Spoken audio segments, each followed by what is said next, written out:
Uncut jams. Uncut jams. Things like that. Things like that. I mean, yeah, I was Josh Safdie's muse and we were Uncut Jazz. Uncut Jazz. And then she got dumped after. She come out and she was like, what are you all talking about? I was pissed anyway. As in she was saying she was high or drunk. I feel for her. She got absolutely slated. Molly May's got slated again this week. Badly. Pretty little thing. You didn't do this. Like, you shouldn't be a creative director. I was thinking, fucking hell. No, but there's some truth to that, isn't there? In the sense the groundwork that's needed to become a creative director is 10, 15 years. Yeah. Probably longer. And tens of thousands of pounds to pay for your schooling. Yeah. Creative director's like you're on the board of a big company. She just skipped to the board at 22. I find it harder and harder to defend her because I quite like her. Did you see what they did though? They put their what's it called? Fashion show. Their fashion show the day before Fashion Week and said pretty little thing for Fashion Week. But PLT's not a London fashion. And then Fashion Week had to come out and say, no, we're not associated. No, of course not. And I was just like, it's just tarnished. It's all like Givenchy, Louis Vuitton, and you don't get PLT rocking up to London Fashion Week. It's just, that's like us lot thinking we're up there with Rogan. Wow. Well, yeah, actually, we probably are at the moment. It's like us going to the World Podcast Convention and just doing a live podcast there, and then them saying, we didn't invite, off the cuff. I've got more than $1 million savings. I would love to be doing some live podcasts this year. Oh, it'd be cool. Yeah, man. Very, very good. Mm. So we've gone to war today. We haven't gone to war, but Russia's invaded Ukraine. It's a dark day. It is a dark day. I was really emotional on the train. I was doing a story and I felt a bit strange about. I said I'm going to do the podcast now, and I thought actually, no, I feel a bit strange. Yeah. I feel a bit strange. It's quite a somber atmosphere. My thought was like, it's like the whole gratitude thing. I was actually thinking we're taking this for granted right now, just being able to come in and have a chat. Like, is it going to be a very serious situation for us all? So there was someone on BBC News this morning saying we're all going to feel the repercussions of this. Yeah, not like a physical, ours is going to be economical and cyber warfare. Yeah. That's been going on for some time anyway. Yeah, I guess we're involved in that, all the troll farms. I had a little troll farm. We had a little troll farm on one of our videos the other day. What's that? You know, sorry, about crypto. So, for anyone who doesn't know, troll farms are where there's lots of bots or people that basically their job is to be trolls. They're stationed in like Far East countries and they get paid to literally create propaganda on the web, on the internet. And there was literally a conversation between bots on our video about Let them crypto. crack on, it's good for the algorithm. Yeah, it's I great. saw that. Yeah. I was like, there's like 16 comments. What's going on here? Click, and it was like, go check out Rob's page for crypto advice. And I was like, he's great. And I was like, what's fucking delete it after 24 hours. That's what I do. Because I did a video and it said 84 comments. Oh my God, it's banged. And it's just people talking about crypto. God damn. Never good, is it? No. That's what you got to do. You got to work. You got to play with the algorithm, you know? Yeah, use it to your advantage. How are you? You good? Yeah, I'm right, mate. All good. You're not flagging, you're up at 5 a.m, aren't you? All good, yeah. 5 a.m. club. God damn. It's like midday for you, isn't it? Yeah. How many meals you had? None. Oh, right. Just a protein shake. What time are you sleeping? I go to bed at 9. Did you go to bed at 9 last night to get up at 5? Yeah, 8 hours. I still get, well, yeah, like, yeah. You setting an alarm for that? Yeah, the Lumi lamp. Oh, that's good, isn't it? The Lumi lamp goes off at about, it starts getting bright at 4:30 in the morning, and then by 5 I'm awake. But psychologically really skews clever. you a little bit because your body thinks it's, the sun's up, but it's not. Then you go into a bit of a weird state on the train. But yeah, 5 a.m. club. How many coffees have you had? Just one. Really? Yeah, I only have one a day. Yeah, I only really have one a day, but I think if I was having a long day like that, I might need some more. But At the moment, I do 24-hour coffee, so I do 1 day on, 1 day off. Really? So 1 day on caffeine, 1 day off caffeine.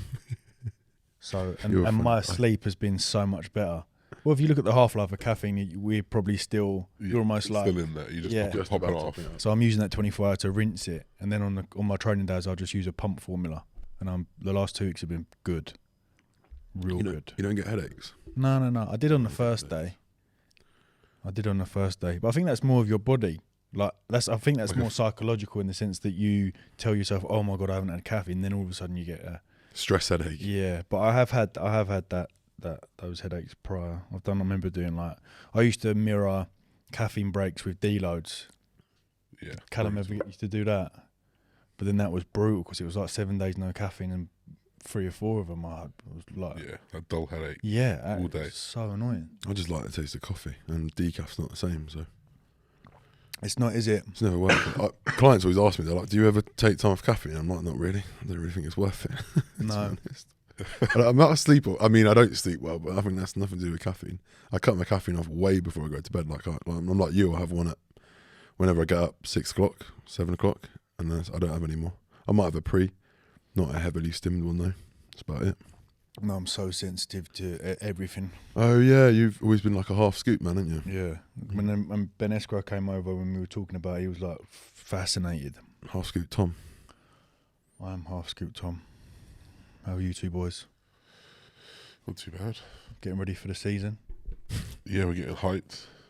I'm absolutely buzzing. I don't know how you feel, Joe. And what are you most buzzing about? The whole thing, or just to stop eating, or like to be shredded again, or what? To step on stage? I'm buzzing to just get lean again. I love that feeling more than anything.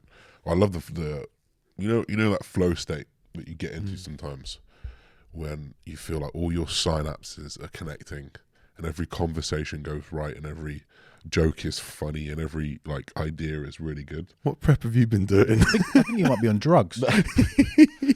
That's a shitload of cocaine, mate. But you know when you get that feeling, Yeah, I do. I don't get it that often in when I'm playing on my food high and XYZ, but it comes a lot more often. I'm not saying every day's like that, but I get that feeling a lot more often on prep. I want that feeling when all my jokes bang. When I'm on 1,200 calories. Well, you just know when you like play the room well. You're just like you're on fire tonight. You know, you say that sometimes. Oh, like just confidence level. Yeah, like That's why I'm confidence. looking forward to start dieting. Just because my Really? work rate and productivity goes through a roof. Okay. I actually nearly said to Callum, I didn't go to do it, but I was thinking to say to him today, like, can we just start dieting now? Like, I'm sick of this shit. Really? Yeah, get that shows. I just wonder whether to make a bit of an early start, and do you know what I mean? Because I'm in the mindset now where I could happily eat 2,200 calories for the next 6 weeks. I wouldn't give a shit. Yeah. I'm so fucking sick of it. Really? Oh, I'm so tired. I don't miss that. Yeah, I hate it. Well, I'm eating 4,600. I dropped down from 5,500 now, and I feel incredible. Really? I'm like, wow, that's so easy to eat. I only have to eat like 3.5 meals a day. I'm like, cool, easy, Yeah, it's nice. 4,500 calories, easy to eat. easy. Hungry, People will be going to like bed hungry. screwing in the comments over that. Oh, I'm on 3,000 and I can't eat. Probably still eating brown rice and oatmeal all day. This is it. Yeah. You're on the liquid diet. I do about 800. Yeah, do just under a litre of apple juice, which is about 60, 70 carb, maybe a bit more, 80 carb sometimes. Yeah, I remember you bringing the cranberry juice in there. Yeah. Yeah, I'm all about that fruit juice. Those smoothies, fruit juice. I find it an easy way to get micros in as well. Not if I'm on obviously concentrate, but if I'm using, I just have those innocent smoothies where they're like a blend of loads of stuff. I'm on 3,000 calories. Big numbers. Big numbers. Weight moving up? Yeah. I've got a couple more weeks before the RB for Classic starts, and then I start my cut. But then what I do is I eat back my calories. So, like yesterday's boxing session was intense. These Wednesday sessions were brutal. Like burning 700, 750 calories. So you'll have 3,700? No, because I'm not weight training on that Wednesday. So any cardio sessions I do, like a cycle, a run, a swim, on top of my training, I'll eat that back. Okay, I understand. Right. Okay. You know what I mean? So Wednesday, essentially, I just look at like a training day, but it's, it's boxing. Is that 700 calories? Is that from your chest strap? Yeah. So that should be fairly accurate. Yeah, so we do 5 rounds pad work bag, then we do like 4 circuit, mate, it's intense. Have you got the whoop on yet? No, I'm done with it. Didn't like it. Nah, I'm done with the whoop. Sorry. Didn't like it. Sorry, guys. If you want to save it for a video, you can save it for a video. No, I don't mind. Pay for it. Yeah. You pay monthly. God damn. Yeah, well, I paid. Yeah, I did it the whole year, and I Okay. can't get a refund. What didn't you like What's about wrong it? with it? I think the sleep element to it's good, and the HRV, but then I did a couple of. Did you see my video where I did the calculations of calories burned and things like that, and it was just way off. Really? Way off. And when you know the heart rate straps are probably the most accurate because it's right by your heart, right? And the Polar H10 and the Garmin were bang for bang. The Whoop was way off. I don't know if that's because I haven't calibrated it correctly or whatnot, but I'm just like, I can't pay this amount of money for something that's going to crack my sleep where I can do that on this. Yep. Do you know what I mean? But you have paid it. Yeah, I've paid it. I might as well. I'm going to start using it. I suppose the morning, like Louis Armstrong posts his kind of like, if you've been out drinking and it's in the amber zone. But like, I know that though. It's a bit gimmicky. Do you know what I mean? Like, if I go out to drink, I know I'm going to be under recovered. I don't need to spend that amount of money. Yeah. And it's it's a little bit too clunky as well. I thought it was going to be a lot thinner. Yeah. Do you know what I mean? It's like in between a strap and a watch. It's like, what are you? And you're not, and there's no face as well. And the Garmin I got the Phoenix 6 for swimming is incredible. I spoke to Adam the other day, Collard, and tried to trick it where in my 25-metre pool, I stopped midway and turned to see if it would pick it up, and it was just bang on. It's so good.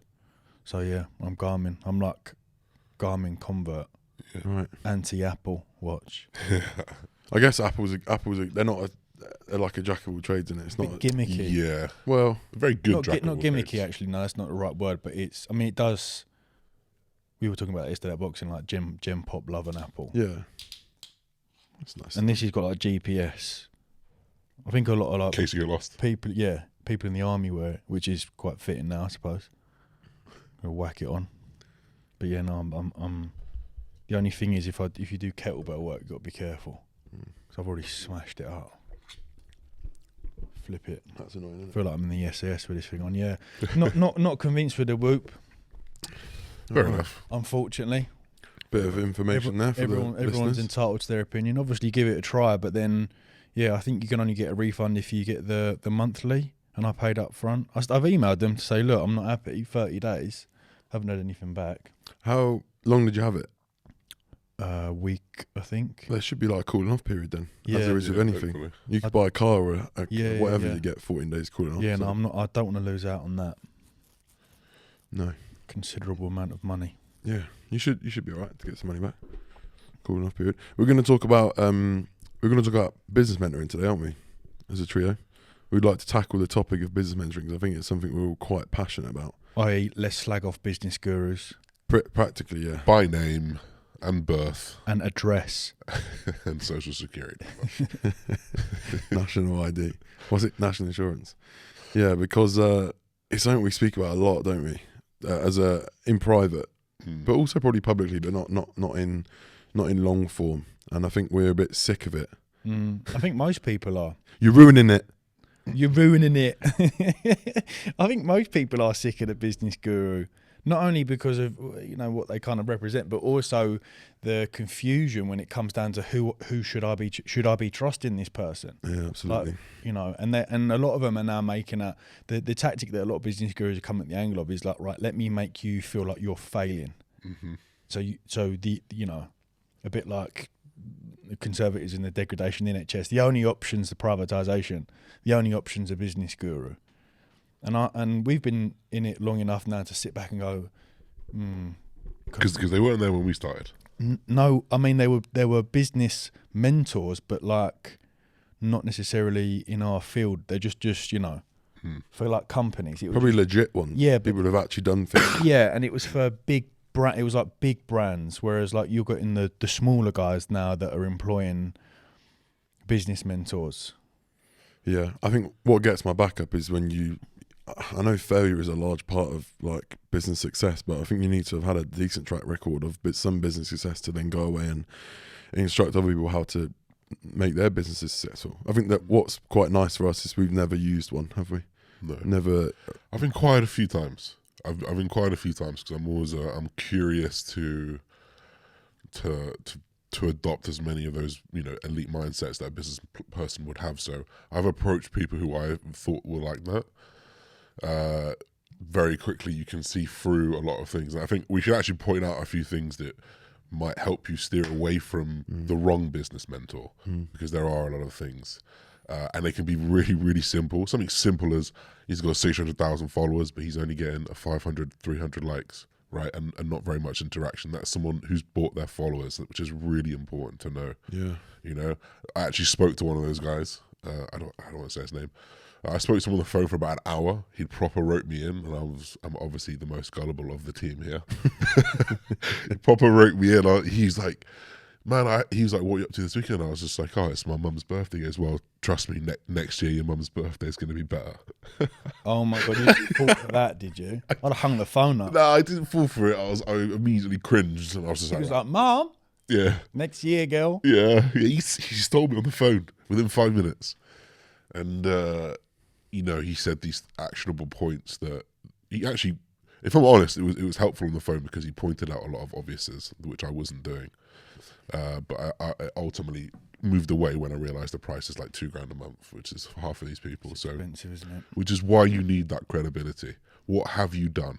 Have you built companies before? And I think this is where a lot of them get into business is they've had a 6-figure coaching business, online coaching business, whereas you've had one very easy system in the scheme of building businesses, and really like the number to get, not to make any light of it, but to get to 100K, it's very possible for a lot of people, you know. So just because you've got there, I think a lot of people go, wow, 6 figures. But that 6 figures, you don't understand how hard it is to get 6 figures in any other, like that's more than doctors and some surgeons. So I think that's where people end up getting a bit of a high horse. It's just becoming a bit of a generic process now, isn't it? It's like floor-based PT into online coach does well into business mentorship. Yeah. You just think, well, you don't really have the right to do. No, it is almost a little bit stay in your lane. I think it's very helpful to do what we do and give an insight into how we've got to where we are, but then it's not a one-size-fits-all approach. So, you know, a lot of the business gurus now are creating templates for their clients, and you can see it. You know, you go onto so many different individual online coaches' social media feeds at the moment, and all they've done is use the same, not even like change. They've probably done very basic adjustments, you know, to fit their own branding, but it's so samey. I think it's really, really key, and I've said this from the very start, and I know that you two you'll resonate with this in terms of like how to stand out. Your superpower is like being you. Like it really is, like no matter what your weird little quirk is, whether it's like you're a bit too honest or you're a bit too vulnerable or you talk about stuff that other people don't talk about, like that is your superpower, because there's going to be a whole load of people that relate to it. So the second that you become the same as everyone else, what do you think you've just done? Like you just melted into the melting pot of every other online coach that wants to have a 6-figure business, and you've put, I help ladies lose drop dress sizes in your bio, and then the next person's, I help busy men grow muscle and lose fat, and it's like, so does the next person and the next person and the next person. Then you, like you say, you scroll down their feed, same Canva templates, same story. DM me the word shred. God damn. Yeah, DM me the word coaching. I can't believe that's still going about. Oh, that was back in 2012, and me and Luke Johnson were like, it's a bit of a greatest way to. I've never really understood the. I think the psychology behind that is making it as easy as possible for someone to inquire, but it's just as easy to put a link in your bio, I think. Yeah, and you know they're serious. I think it is very easy to fall into that trap of having to conform to. You know, I certainly went through it when I was. I think it was when I first started speaking to Joey Delaney, and then I was like, I've got to make my YouTube videos like him. I've got to be sponsored by Bulk Powder. So I think it's very easy to fall into that trap of the only way for me to succeed is by following a kind of, you know, a basic template. And then it's by sort of, you know, you naturally come into your own, didn't you, and start understanding that, well, you know, I've done this piece of content and it's been very well received, and you detach from that mentality. So, you know, if people are listening and have worried in the past that they are mimicking people, then don't be afraid. I think it's so good. True. That's such a good comment. And one of the very few business quotes I do like is that success does leave clues. So actually, like, follow it. You know. So actually, when I came up in the game, and I said this many times, like I saw AJ Morris. He had 18,000 followers. I had like 9, and I went, how's this, in my arrogant ego self, initially went, how's this kid got more followers than me? But then I watched his content and I was like, damn, he's informational, he's educational, he really knows what he's doing. And I went, I'm going to copy it word for word. Not all on word for word, but like idea for idea. And that's what I did. And then after a long period of time, I realized, actually, I don't like talking like that. I want to talk a bit like this. And then I started coining things and doing little things like that. And that's when I came to my own. So like Tom said, like mimicking someone, you know, it's a compliment for them because they're doing something right. And it's probably going to help you miss a lot of mistakes because they've already made them. Yeah, and but you have to just take it and experiment with it. Don't just, you know, like what's his name, Jack Rayner Trainer. You go in his Instagram stories, you think it's mine, and I pulled him up in the past. I said, "Look, what are you doing? Stop copying my stuff." Oh no, you know, I take inspiration from you and Casey Neistat. I said, I greatly appreciate it, but I'm getting messages on a daily basis from people saying, "Oh, this guy's copying your stuff." It's I mean that's when it's a bit of a problem when other people notice it. Yeah, that's when because you lose like that you've given up your identity by doing that. Because then it's like, oh, now I've got to change. You know, it's like when a rare piece of clothing or like essentials, for example, when not many people wearing it, and then all of a sudden everyone's wearing it. It's like I don't want to do that. I don't want to do this particular style of story anymore because he's copying me. It's the hard part of trying to be original, right? Like original's long is you're original for a minute. Yeah, like some parts fine, but like the same the same text, the same like. Come on now, man. Yeah, and a lot of these business gurus will be like, right, here's a set of LUTs, here's a set of canvas, here's a set of sheets, here's a set of this, you know, just tweak it so it's like more personal to you, and then like that's what it is, and it's where you lose your identity again, and you start becoming yourself because you become a machine, you become a cog in their engine. You know, you're all using their type of marketing, their type of this, their type of this, which may or may not work. I mean, I'm sure it works for a lot of people.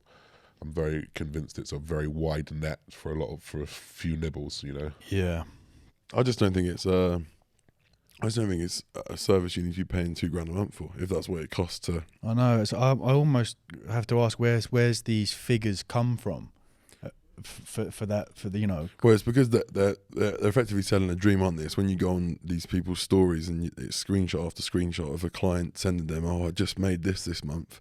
Should we break that down as well? That's one that everyone needs to know, isn't it? Utter bollocks. No, the fact that the 15k you've earned this month, the package payment is actually. Let's talk about that. Is actually. But I could do that for myself for the upcoming Ibiza Classic. Oh, I signed 50 people up. I got X amount. It's not each month, is it? It's a one-off payment. And then you across your whole year, you know. And if they, you know, sign back up after that, you know, who's the bloke that's putting out like he's getting like things printed? He's getting like plaques printed. For two bag a month. Like I got 2K. Amazing, but like. Well, he's making. I think it's a coach or a business. I can't remember the name. It's Elliot Wise, whatever. Limitless.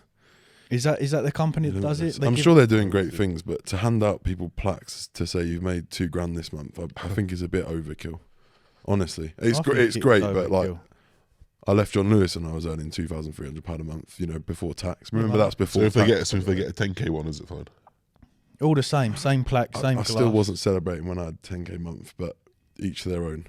I understand that different. Like it really is good to celebrate your wins, but like handing out plaques, come on, man.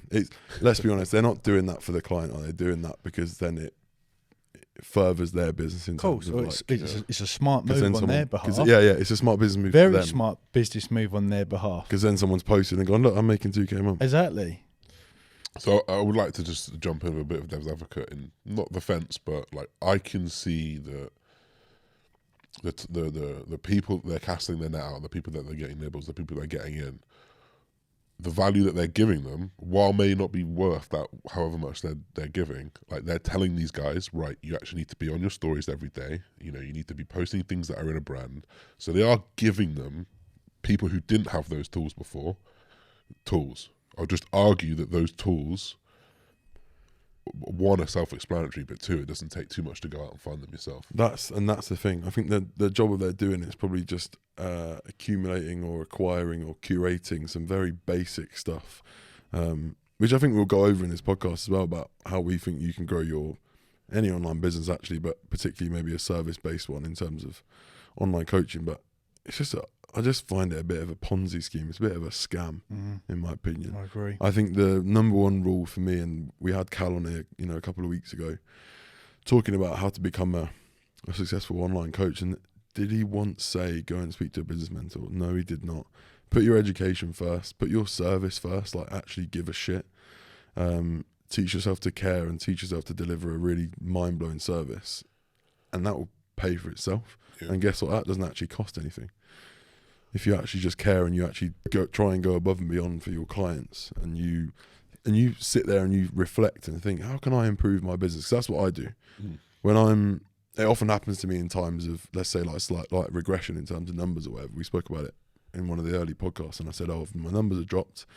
And I sat there and I think, what can I do to make this better that's going to attract people? So I was like, right, I'll do a fortnightly Zoom call with everyone. No extra cost. Everyone can jump on, ask me as many questions as they want.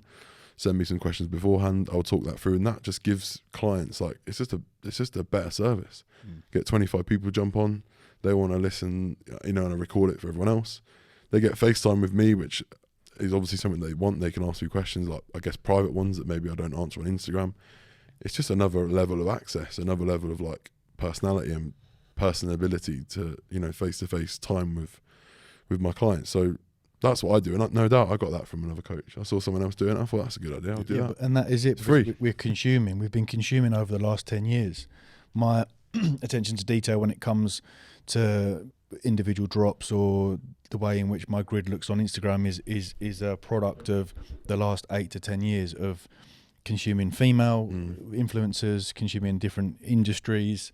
It's not me going out because if I go out and ask someone and they tell me what to do, I have lost myself straight away because I can't see, and I don't know really how it works, and it may be quite an interesting concept to get a business guru on here. Definitely. And can't, not rip them apart, but like kind of break down what it is that you do, because I'm seeing it as how I'm seeing it in the point of view whereby I come to a business guru and they tell me what to do. Well, have they taken into consideration who I am, my strengths and weaknesses in the sense of like branding, for example? Or am I now just like, I've put on this persona that they've made me and then I lose out? And you can see, you see people all the time break. It's like they got two different personalities. See, I understand that, but there are people who can't do that like you can. Yeah, of course. I'm probably sat here as one of them. Like, I don't have like a creative mind. Like, I have ideas, but I can't bring them to life. I can't put them on paper. I can't. I don't have that. Whatever that strain is inside you. Yeah, I don't have that, and I think that's where potentially those people who can't speak on camera. Yeah, that's what I was getting at. That's what I was getting at. The more kind of educational side of things is probably we've spoken about it before. You have to almost accept, if you aren't this very, very like loud and not obnoxious but quite over the top character who's very comfortable behind the camera, you just have to like stick with your strength, didn't you? And then I think it's a confidence thing, because I was very monotone when I first started. I was like, "Hi guys, it's Tim Zoggs, I'm back." I mean, we all were. Yeah, we still struggle with it. Yeah, Joe still struggles with it. It's coming to my own now. People like my soothing voice. Yeah.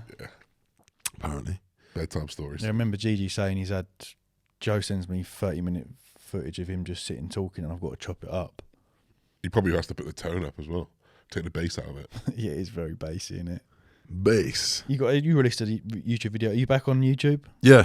He's back? Yeah. Okay. Posted it last night. It's doing all right. 6 out of 10 it is. Who filmed that? Is that yourself? No, Andy. Andy's Big back. Andy's in.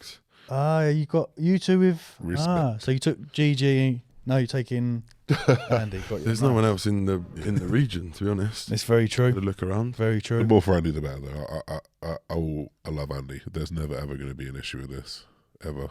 The more for him, the better. There is when I need to find someone else in the day that we're both doing the Arnolds or something like that, but it is what it is.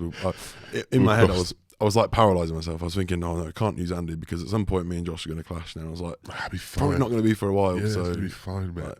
Does that mean someone? He'll find a solution as well. Like, he'll find someone to film and he'll edit it himself. Do you know what I mean? He said that. I'll tell you one thing that winds me up a little bit about business gurus actually, is that they'll see something that's happening that everyone in content can see. Let's give an example. Reels are doing amazing, right? Everyone can see them. And we found out day one of Reels when we all posted a Reel, because everyone who's into content creation probably will do a Reel, do a TikTok at some point, blah, blah, blah. And like, I've just seen it now on like 3 or 4 business gurus pages. You guys need to be doing Reels. This is the next big thing. I'm like, bro, you haven't just hacked the algorithm and worked it out. I mean, Gary Vee's been saying it for about 18 months, I think, that TikTok's the new, like the Instagram of 10 years ago. Yeah, Gary Vee's very much one step ahead, isn't he? Everything he says, you have to actually, especially with the whole NFT thing, and he's making me really want to sign up to like a Discord and it's very difficult. Use my 50 hours for NFTs, because he gave Logan advice, and Logan's just like killing it. Yeah, he's on the board with Gymshark as well, isn't he? Yeah, he is. I think I think some people will be like, "What do you mean? You can't just disregard all business gurus?" And we talk about Gary Vee. He does business mentoring, right? Mm-hmm. Obviously, Gary Vee's the extreme version of like, he's going to be sound. That I do think there are people that can 100% come into coaching businesses and completely transform things. And they've got a very good track record, but also you can consume their content and it's not this like salesman pitch all the time. They don't talk about their clients' money that much. Yeah. Like, they don't talk about how they can promise you 6 figures. They don't talk about, they don't give you bigger dreams than maybe you've got. They just literally say like, look, they don't even talk about, they talk about what they can do for you, the systems, this. I think, off my head, Mark Coles, I feel like, strikes me as that type of person. Yeah, I would agree. Because he has his own podcast, and like, you can go in and listen to his content, and it's not just like... Well, of course. And they work with, I might go to business guru and say, I don't want to earn 100k a year. I just want to better my social media a little bit. Yeah. So to market like, I will do this with you, I will change your life. It's almost a bit like me doing bodybuilding. I don't want to become a pro, so I'm quite happy down here. Do you know what I mean? Exactly that type of thing. Yeah, no, I agree. I think with Mark Coles, it just seems like a very legit operation, which is, it gives me sort of Callum vibes in terms of coaching. Same. There's a lot of cowboy coaches, there's a lot of cowboy like business mentors who were probably online coaches themselves 2 years ago. So suddenly how you're being able to teach other people how to do it when you probably weren't that successful yourself is always just a bit of a confusing one. I think what we're getting at is like packaging something up that could be free and selling that for like an extortion amount of money, and selling a dream as well alongside it. It's just, for me, it's a bit unethical, and I really hate the crass nature of talking about people's earnings. Like, it turns me off like nothing else. Yeah. I absolutely hate talking. But there's a trigger for some people about it. Yeah, trigger for me. Yeah. Videos I click on sometimes are like, the first one I remember was Christian Guzman talking about aptly, how much he pays himself, how much tax he pays, how much this. I'm like, that's pretty interesting, because I didn't learn that anywhere else. Yeah. No, that is interesting, but I think in terms of like posting your clients' earnings when they text you on WhatsApp, fair enough. Yeah. When you know it's a 12-week package deal, and actually that's 3 months anyway. So yeah, you might have made 15k this month, but actually it's 5k, isn't it? Because you got to spread it out over the next 3 months. But it just ties into our unregulated industry, isn't it? 100%. The fact that business 100%. gurus can get away with that is because there is no, what's the closest thing we've got is like Trustpilot. It's like, even so. Who's checking that anyway? Exactly. John Lewis have got like 1.5 on Trustpilot. Really? Fun fact, yeah. Despite being one of the most like reputable brands in the UK. Is in there just their on e-commerce, just their online? Just as a store in general, it's just been absolutely hammered on there. Really? I don't know why. It's really weird. Since you left, it was 5. Yeah, exactly. No, it was 1.6 when I was there. Oh, so it's gone down by 0.1. It's all that was you. Yeah, that was you. 0.1. I feel like we should give people a like a runway for helping them advise, Definitely. if you are someone that is wanting to be in a position like 100%. us, be it, this is your free half an hour. Yeah, this is your free. We ain't gonna charge in $2,000 for this, and I reckon we could give 10-fold better than what they're doing. It would be nice and digestible as well, in terms of we're not going to turn you off because it's not going to be cringing. No. So a lot of it originated. Were you floor PTs? I wasn't. Okay. I've done it a little bit. Nah, not really. No. Qualified? Nope. Nah.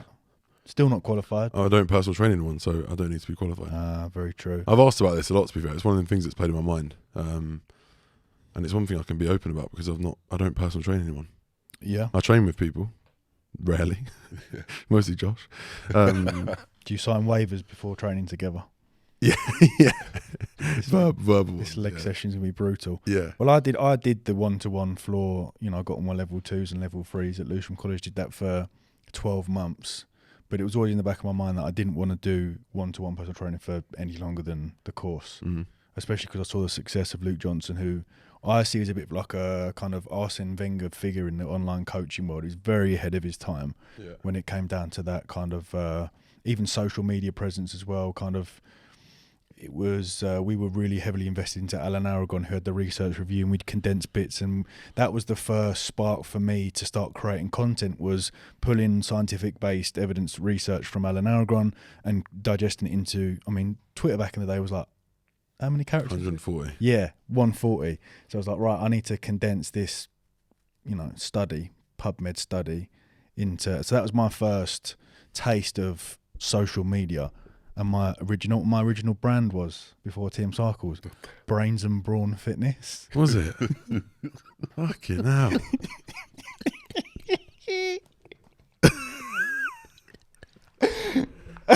That's sick. That's it.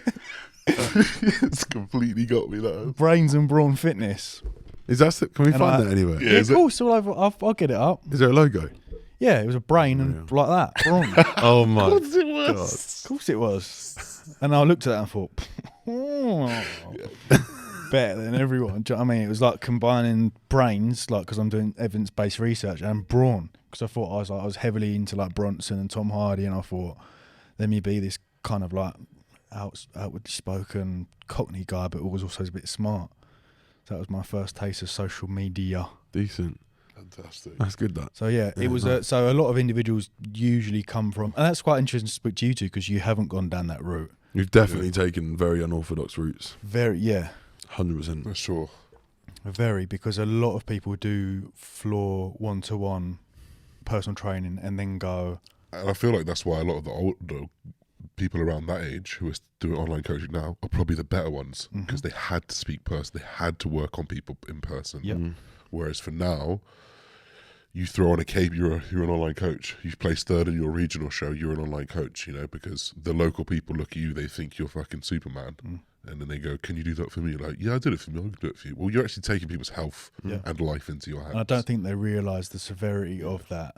I think a lot of people that do step into online coaching without having that initial experience of coaching people, you know, that's when they start. I think they're in it probably quite a short amount of time, because they panic and go, Oh, God, 100%. this person's not losing weight. Or, do you know what I mean? Yeah. And that 1-to-1, for me anyway, that 1-to-1 floor experience not only gave additional interpersonal skills and confidence on the floor and understanding people, but just gave me that additional edge when I was online coaching. I've got this experience of people, and now I can take that to online. And that's not to say that you have to work on the floor, No, because absolutely of course we not. live in this life where you can just jump online.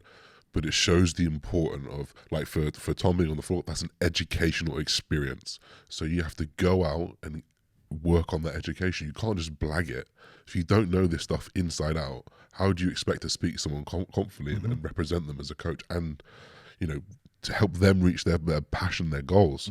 You have to be invested. And if you're invested, you're taking educational things, whether that be seminars on biomechanics, whether that be, you know, we've got the muscle mentors doing things like actual physique coaching seminars. You can go there and learn how to be a physique coach.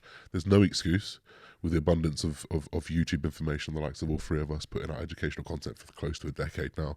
Like, you can learn this stuff. So before you do any of that stuff, you have to know it. And I think that's where a lot of the PT guys, they got that from early, because they were forced into it. And you're that's like the early stages of a brand, because you've got, you know, I'm on the gym floor, I need to look a certain way. I need to have a certain hairstyle and be smartly dressed. So that was my first taste of, like, I am, my image is representing me here a little bit. I think that what you said around like interpersonal skills as well, and also like a presentation, so completely different route to take. But obviously, I was working in an office, I can rock up looking like shit, talking to people like shit. I had to communicate with people, I had to communicate with different audiences, whether they're above me, below me, in terms of like a hierarchy on the same level as me, in a completely different department as me.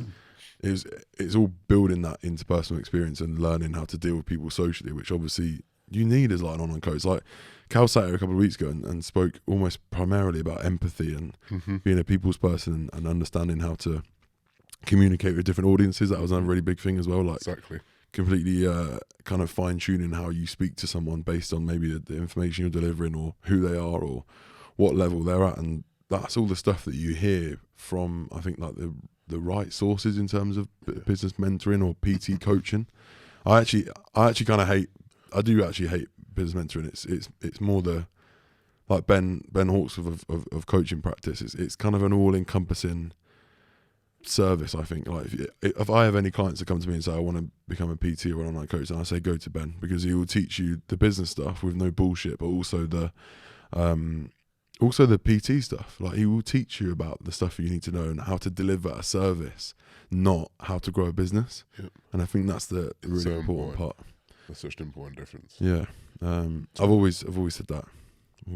Relating it back to that journey, so we'll say the individual has been one-to-one personal training on the floor. He now wants to transition into online coaching, and at that point, what I did was the clients that I had on the floor, I said I'm going online. You try as best as possible to convert them to online, and it usually is a case whereby you are going to be doing both at the same time. Like you are going to transitional period. Yeah, and because the life of a one-to-one PT is up at early doors. You tend to only really PT between like 6 and 8 a.m. and then you're back in the evening. So you've got all this time in the afternoon to then start getting some systems in place, start thinking about growing, and building yourself as a brand. Start to take on board what you feel represents you, colours, fonts, logos, and things like that. I think that's important. And it's so simple as well. Like the fact that, like you said, these business gurus that are charging in excess £2,000-3,000 to say, like, here is a colourway and a font scheme. You can do that on your own. You do not need to pay anyone for that.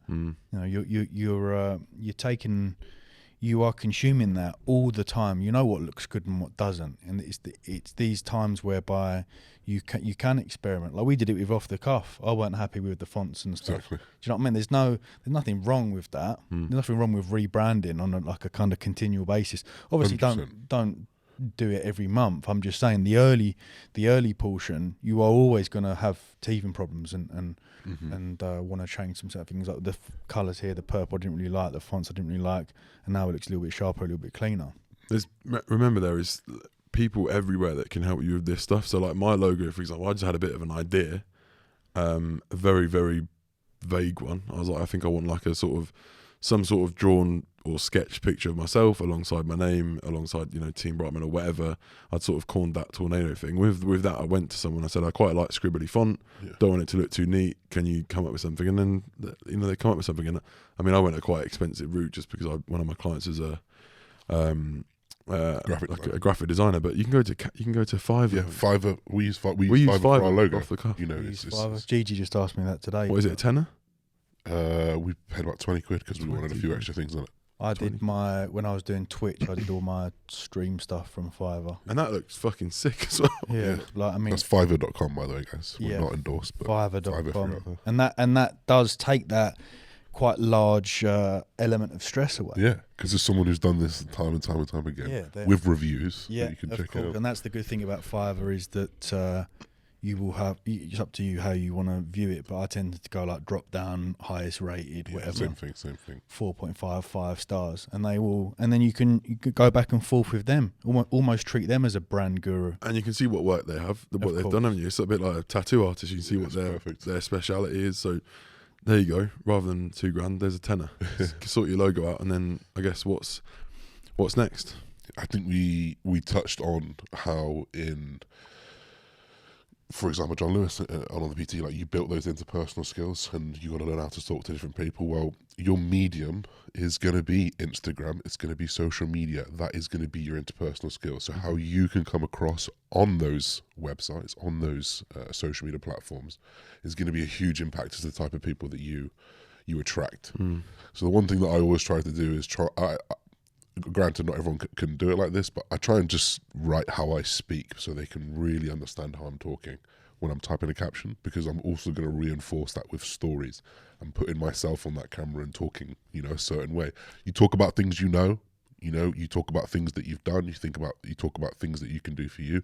You have to let people know that you're a coach. A lot of people just think they're going to post transformations and not even mention they're a coach, which is why I think when people started saying DM me, I think a lot of people got a shitload of traction because they hadn't let people know that I'm available to you every single week. Yeah. And I see Joe every time again when you maybe have a few spots, you come up, I've got some free spots, come message me, let's sort out chat, as opposed to 5 times a week DM me like, yeah mate, if you're getting like 100 followers a week, you don't need to do it every single day. Do you know what I mean? That's very important. You said about coming across the way you speak as well.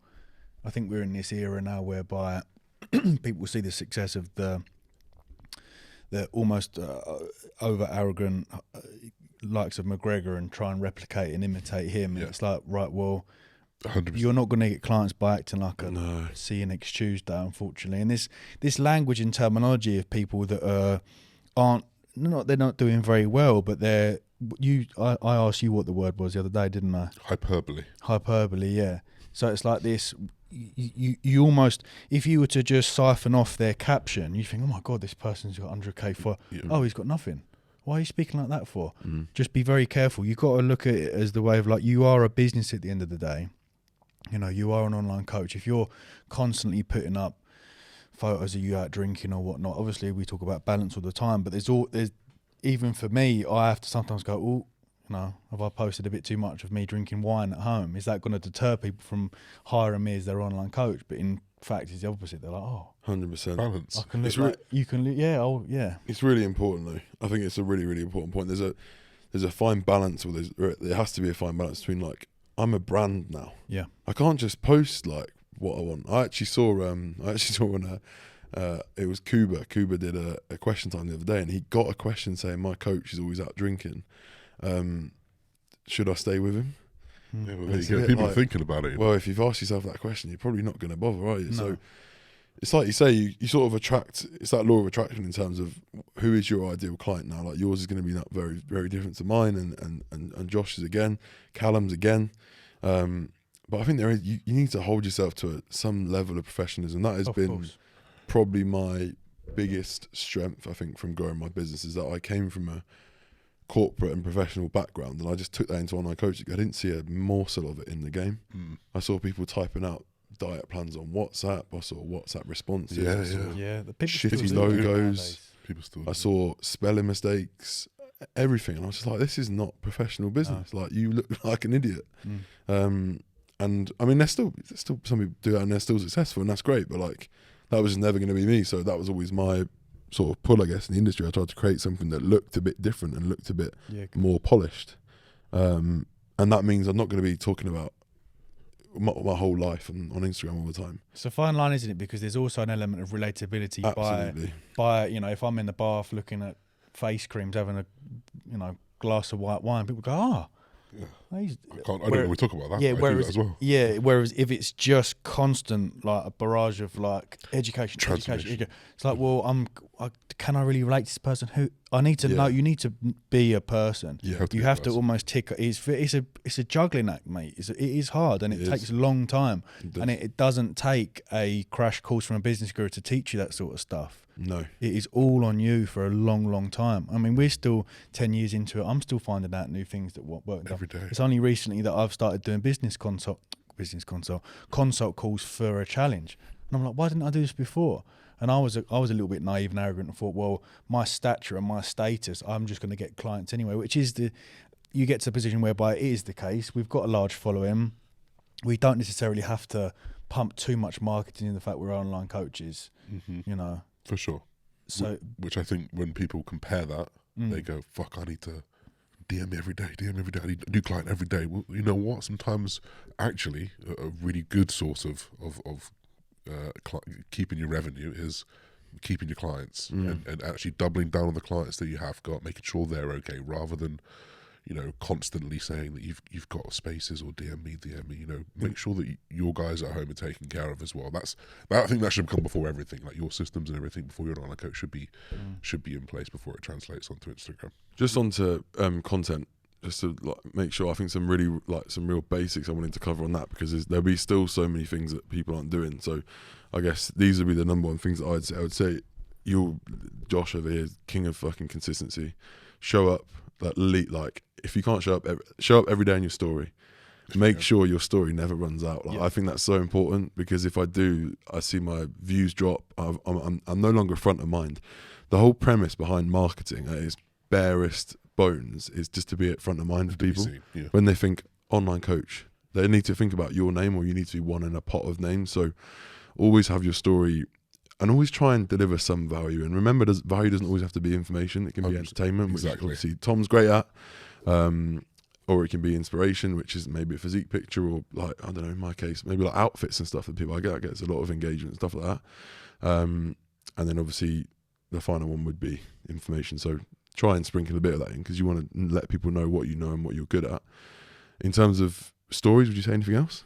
Consistency? I like to use the functions of the stories or of the app. So like obviously reels I like to use. I like to ask people questions to drive interaction. I like to get people to ask me questions, try and answer as many of those. I think while it's a little bit different because we get a lot of them, like I still think that every person is as valuable as the last person. So, you know, treat everything as much as you can with the most respect and the expectation that at some point down this person's line they may be able to work with you. Not to put like a spin on it for money or anything, but like if you want to grow a business, you have to act like that. And guess what? If they don't come round, they've had a really good experience with you anyway, and it's not a big deal. That's actually a really, really, really big point, and it's one that I think we've spoken about previously before. Mark Cole said it, and it's stuck with me ever since. And it was like, every single person, be careful how you interact with everyone, because they may well be a customer one day. You can pretty quickly turn someone off, and you might not want to work with them actually, which is also fine. But in the early days, you want to kind of take any business that you can get, because you're only going to get to a point where you can choose your clients once you've earned enough money to be in that position to do so. So anyone who ever asks you a question, like, try and answer with some respect and give some value, because that's really important. That's where things like Q&As come in, don't they? I think they're absolutely fantastic. If I'm ever stuck for content and I don't know what to talk about in my story, I'll stick a Q&A up, and then suddenly I've got not only things to answer on my story, but I might have something to write a longer form post about. Exactly. That's so really key as well. Content. I did the video on a member site ages ago about how you can. I planned out like 12 months worth of content off the back of a Q&A. You know, I think a lot of people run into, what do I post?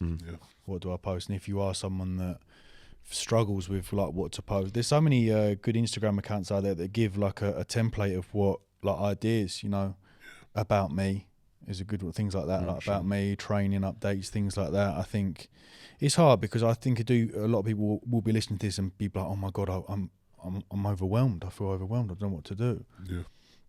So this pressure to, like, I don't post every day. I story every day, because that keeps my views up in that number. I don't post every day because I'm a bit of a clean freak, and you know, it's hard to do something like that. Yeah. Which one thing that I do want to do this year is to see how relentless I can be at daily posting clean shot. And I think you look at like the females, again, I refer to them because they nail it. You look at Molly May's page every day, different outfit, it looks sharp. Lydia Millen, I've just been looking at her stuff because I'm moving house. I think, oh my. Helps when they got a clothing designer on call. Yeah, cool. Yeah, and a photographer. And a photographer all day. Photography, yeah. But you can, the camera quality nowadays, you can pull a still image from For sure. You know. And yeah, if you've got an iPhone, if you've got a phone that's been built in the last 4 years, like, you've got a 1080p camera. So play around with the colours. Increase those things as quality wise. Should we talk about that in terms of like presentation as well? Because I think we've got some really different perspectives here. Like, obviously Tom's like uber polished. I think Josh, you're not, and that's fine. Like, a lot of your content goes out, still bangs. It's horrible, mate. Horrible. Get a better camera. No, just in terms. I saw my fucking iPhone 11. But in terms of yours, like every single post is always like clean. Like, I'm thinking about your post today. For sure. Like old natty photos, but like it's value. Yeah, for sure. Tom, they're going to Tom's page for something entirely different. They're probably they come to your page because you're going to deliver some actual like exercise or nutrition or anything along those lines. And probably something quite relatable. So, where do you draw the balance? Because I think if you've got a whole page that looks like shit, it's never good. But if you Because you've got some images that like Andy will post, right? Really high quality stuff. Yeah, for sure. People appreciate that. I definitely went through a period where I did solely use that and became that polished image for a little bit, maybe a couple months. And it slowly but surely felt like it just wasn't really me. Yeah, and this is it. This is so important. And it just felt like I'm that rough around the edges guy. Like, I'm a little bit rough around the edges, fucking so what, you know? Exactly. Like, I'm going to pick up in camera and just like, if the shot's there and there's mess in the background, I don't even look at the mess. Yeah. That's how my brain's gone. Yeah, that's You know, so I think it's so important that when you get into this, you can try and be yourself as much as possible. Because it's going to, you can go ahead and adopt Tom's ideology or however you want to call it about his creativity. You can do either one of ours, but it's going to feel wrong. It's not going to feel right, and you're going to have to maintain that because that's what people know you as, and that's what you'll see with a lot of those influencers back in the day who gained their 200,000 subscribers on this image. They started to come out who they were, and actually it wasn't that nice. And now, you know, they've got those followers, but zero interaction. So yeah, don't go down my route. It's a nightmare. That's the thing, isn't it? Unless you're like that. I retake whole scenes because there's an iPhone wire in the background. Exactly, yeah. It's perfect being the enemy of good, right? Like, don't let yourself not post because it wasn't quite. I've done that. I fall into that trap. Yeah, all over. I'm sure we all do to some extent. You're probably the worst at it. Awful. Maybe me second, and Josh is not as. But I bet you still write posts or look at posts and you think, "No, I'm not fucking putting that out." Or I'll put them up and delete them. Or I'll put up a story, think about it later, and I'll be like, "No, I need to delete it." Yeah, sound a bit of a cunt there. I've been there. But yeah, don't let perfect be the enemy of good, because perfection doesn't really exist. I think be yourself, but you'll find out who you are. You might well resonate with Tom's style. You might well resonate with one of ours. You might well resonate with a female influencers. It doesn't really matter, like you say, as long as you probably get comfortable with it. I think you're all good. You just have to maybe start thinking about, you know, the more you climb the ladder, there needs to be an element of, right, hold on, I may need to tighten things up a little bit here. Yeah, 100%. Do you know what I mean? I've got big you know, because big companies are going to look at that. They will inevitably and go, it doesn't quite fit the bill. 100%. You know, and I always had that from day one. I was like, I ultimately want to be working with some top guys here. The first thing they do, same with influencers, they look and think, yes. And that's why I put a lot of time into my grid rows of threes, for example, because that's the first thing that companies do. They look at that and go, yeah. So I think, you know, if you are rough around the edges, yeah, that's fine, but you can also be rough around the edges with that sharp twist to 100%. It. You know, almost like how you have that rough, you know, I looked at your PDFs the other day and looked at that. It's rough in the sense that the visual is rough, but whoever's done it understands column width, fonts, font pairing, colours, for example. Yeah, there's a level of, that's like for me, that's like a style, I guess. That's kind of what I've adopted. Whether I'll stick with that forever, who knows, but it's what I'm comfortable with now, I guess. I think it comes from self-improvement, and that's something you've got to have. You've got to be hungry for, is that self-improvement. I started with emails, went on to Word documents. Now I'm at Sheets. You know, now those Sheets have been redone 3 times. You know, started of no knowledge. Now I've been to seminars. Now I've been, you know, so you have to have that element of self-improvement. And if you are hungry to learn, trust me, all the stuff that we've just said, you could learn that over just having an Instagram binge over the weekend and just seeing how the big pages do it, how the people that you want to be like do it. So I think, you know, while there is a place for some business gurus, I think those people who are, you know, who could be hired or who you could go with them, I think they're very obvious. And I think they're the ones who are. We could talk about this all day. I think what we should do is do a Q&A episode whereby off the back of this is because you haven't, you know, we've kind of went around the edges about it really, haven't we? So I'd rather go. We could cover it tomorrow. We could put one out tonight and cover it. Let's do that. Great shout. Because we're back in here. We shall put the Q&A out tonight, all 3 of us, and we shall answer your questions about branding, marketing. I thought you said Brandon then. No. Fuck that kid. Oh, God. All right, see you tomorrow. Thank you. Good night.